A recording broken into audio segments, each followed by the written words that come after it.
of AI, the show for leaders who want real results, not more noise.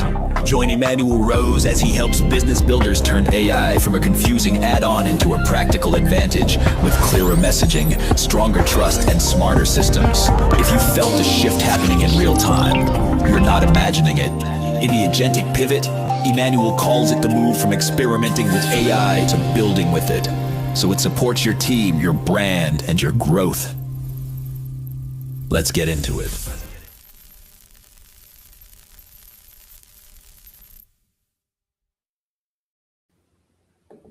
$0.57 of every dollar venture capitalists put into startups in the first 3 months of this year, 57 cents went to AI.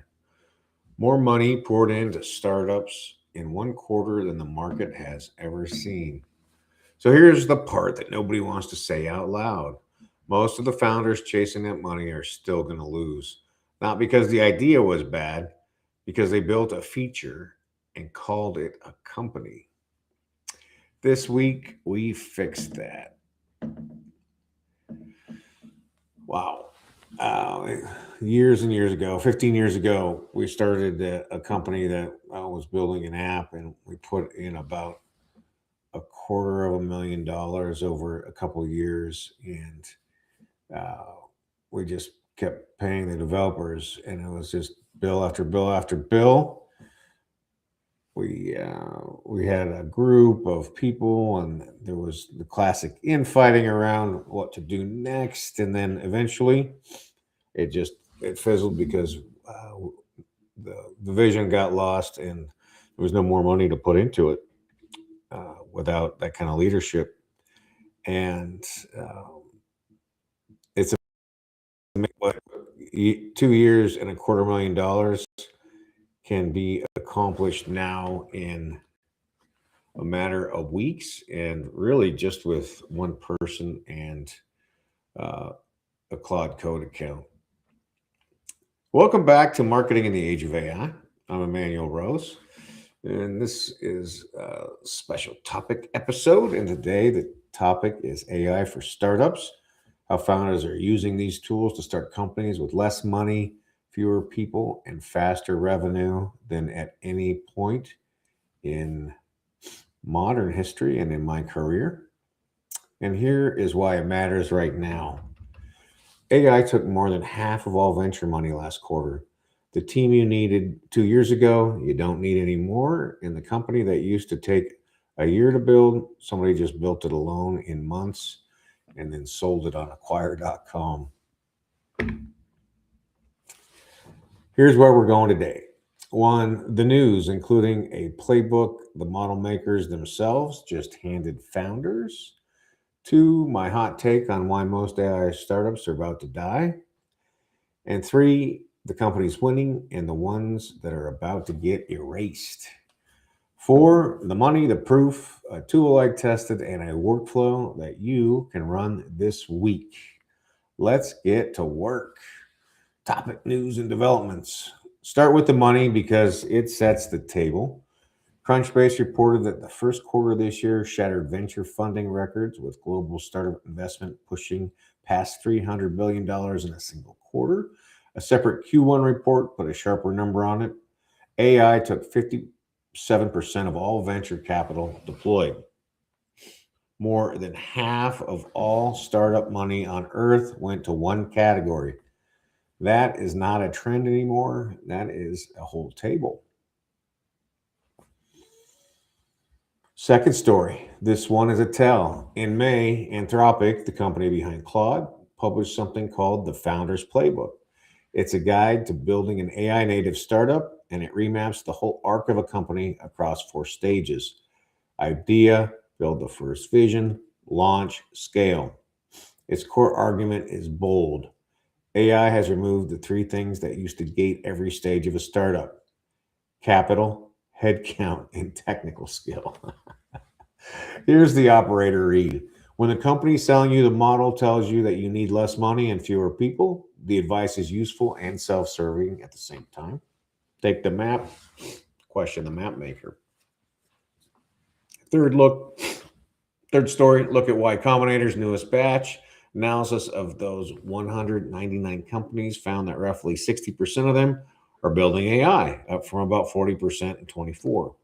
22 of them are solo founders, one person building alone. And three times as many companies hit $1 million in ARR compared to the batch before it. So the default startup is now AI first, smaller, and making money sooner. That resets what early traction is even supposed to look like.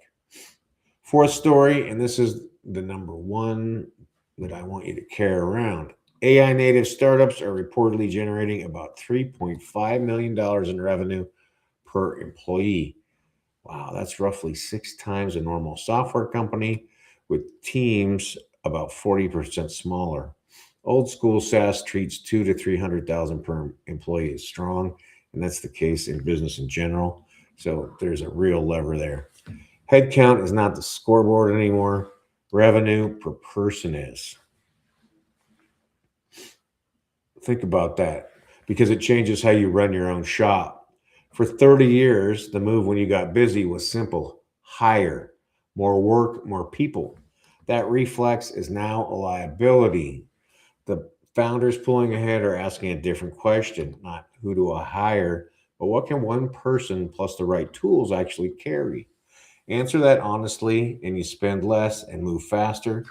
Keep more of what you build. And if you're a legacy business, the people you're competing with, the companies you're competing with, are going to be moving ahead with this philosophy, and you've got to adopt it to compete. And the fifth story sets up my hot take. Back in early 2025, Y Combinator CEO said about a quarter of one of the batch had code that was 95% written by AI. Some of those companies reached around $10 million in revenue with teams under 10 people. But the same CEO warned that founders still need real coding skill to keep that software from falling apart at scale. Hold that thought. Here's the hot take of the week. Here is my hot take, and it's going to sting if you're sitting on an AI startup right now. Most AI startups are not companies, they're a feature the platform has not gotten around to building yet. If the only thing between you and your product and a customer typing straight into ChatGPT is a clever prompt, you do not have a business, you have a wrapper. Nothing wrong with that. And a wrapper cannot be patented. That's what's wrong with it. It cannot be trademarked, cannot be protected. The day the foundation model ships your feature for free, and they will, you have nothing left to sell.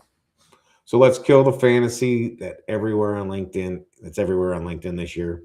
The one-person billion-dollar company. Yes, solo founders are climbing. More than a third of new companies are solo founders. Yes, the ones using AI make more and reach profit more often.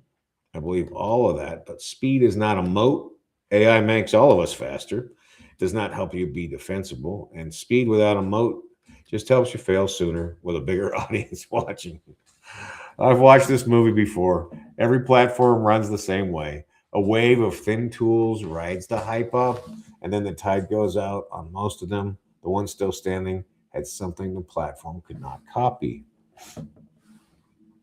So here's the line I'd like you to remember: AI builds your product in a weekend. It does not build your business. A real moat still looks like the old things: data nobody else has, customers who can't easily leave, a workflow you own end to end. If you can't name yours in one sentence, you don't have one yet. Key companies and tools. So who's winning and who's exposed? I'm going to name some names. Start with Cursor, from a company called Antsphere. It's an AI coding tool, and it crossed roughly $2 billion in annualized revenue with a small team, and an evaluation reported in the 50 to 60 billion range. That puts it among the highest revenue per employee companies in the history of tech. Cursor is the tool a lot of these lean startups are built with. It's winning by being the pick and the shovel. Next, Lovable. It lets you build a full web app from plain language, no code.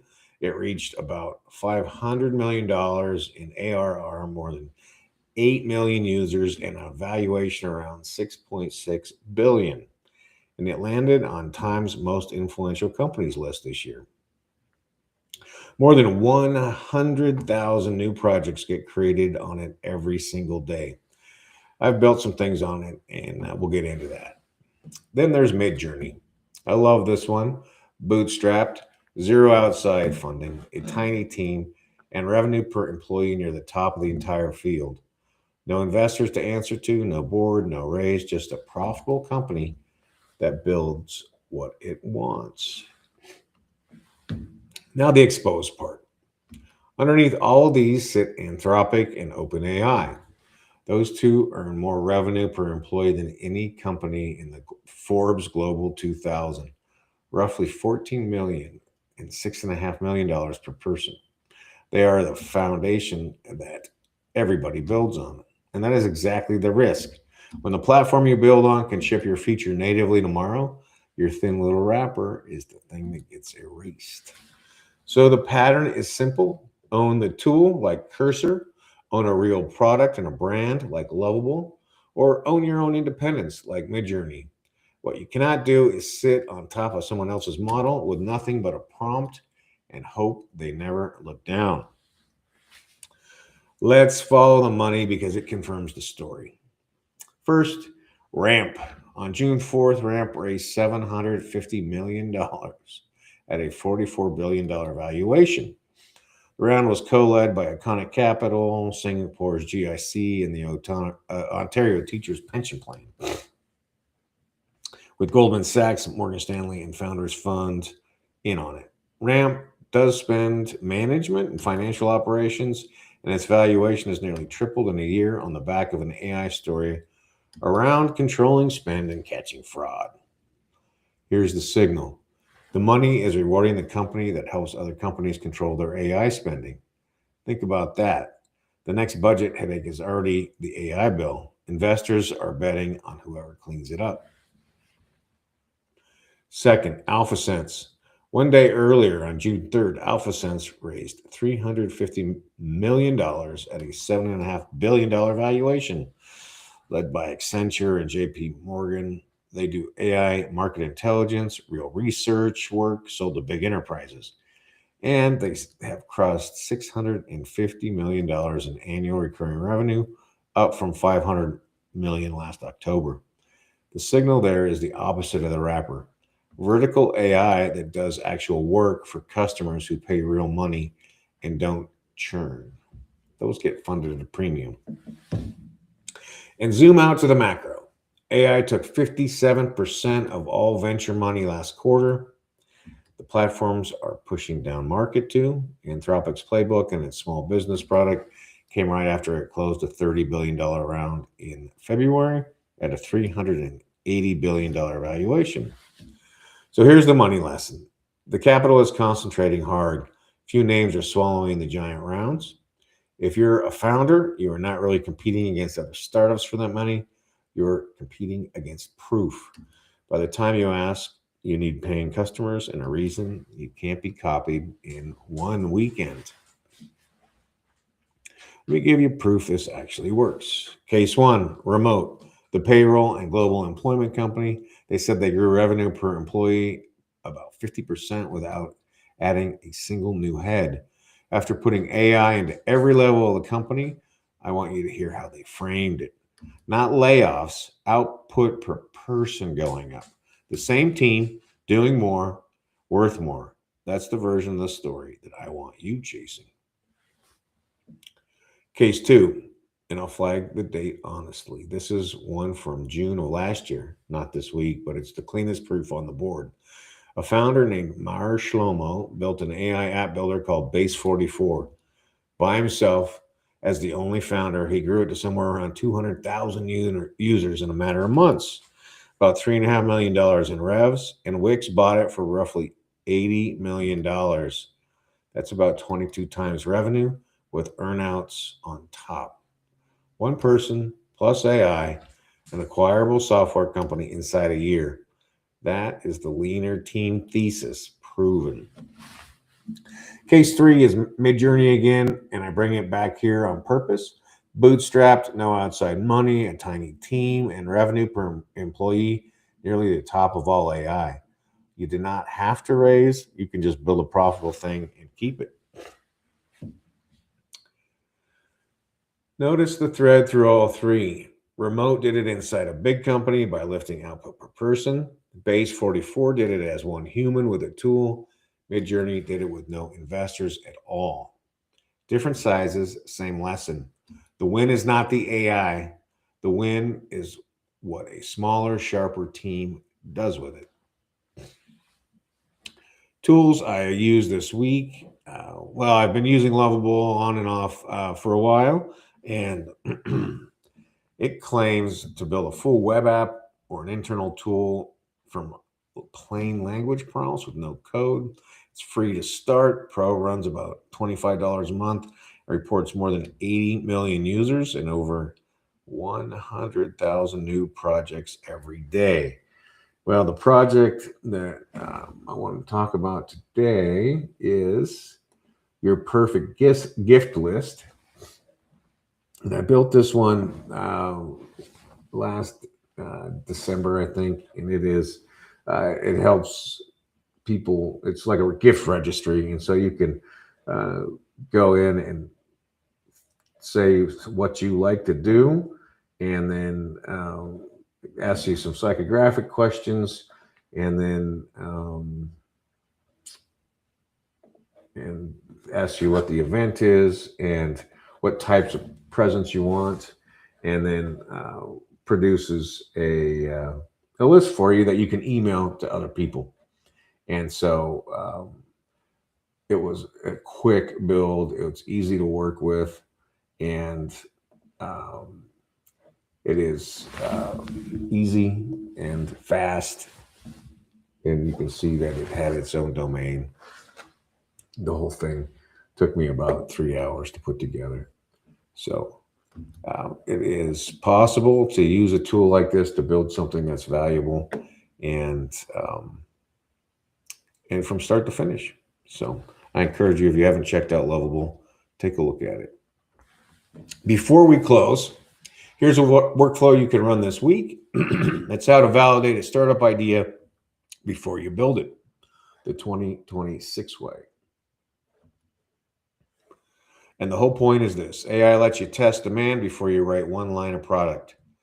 Here are the steps. 1, talk to 5 people who fit your target customer. Ask them one question: how do you handle this problem today? Don't pitch, just listen. 2, count the pain. If 3 or more of those people describe real frustration with a real workaround they're using right now, you've got a signal. If they shrug, you just saved yourself 6 months. 3, run what's called the concierge version. Before you build the AI, be the AI. Do the thing by hand, yourself, for your first 10 customers. If they don't want to pay you to do it manually, they won't pay software to do it either. 4, now build one screen, one workflow, a single thing that makes someone say, oh, that's useful. With today's tools, that takes days, not months. The old way took 3 to 6 months and cost $5,000 to $50,000. AI compresses that to a couple of days to a couple of weeks. But here's the catch: the framework is honest. AI can size a market and find demand signals. It cannot tell you if you're the right person to build this, and it cannot predict how people will really behave. That part is still yours. So here's one idea to carry out of here: AI builds your product in a weekend. It does not build your business. The founders winning right now are not the ones with the flashiest demo. They're the ones who used AI to get proof faster, customers, revenue, a real edge, while everyone else was still admiring their own prompt. Here's the stakes playing. The cost to start a company has never been lower, which means your competition has never been larger. Speed is table stakes now. The edge is the thing underneath it. And if this lit a fire and you want to build something without shipping the kind of AI generated mess we're talking about, take a look at Spec Kitty. It's a free open source command line tool that makes you write a clear spec before AI writes a line of code. So what you ship is something you actually understand. It's built for founders and builders who want a structure instead of chaos. Find it at spec-kitty.ai. That's spec-kitty.ai. One favor, please. Tell me on LinkedIn what your moat actually is in one sentence. If you can't, that's the work this week. The sharpest answer becomes a listener question soon. I'm Emanuel Rose. Go build something real with AI today, and I will see you next week. Thanks for listening to Marketing in the Age of AI. Be sure to subscribe wherever you heard this podcast so you never miss a future episode. Your copy of Authentic Marketing in the Age of AI is available at Amazon.com or EmanuelRose.com. You can also connect with Emanuel on LinkedIn. Thanks again for listening, and we'll see you next time.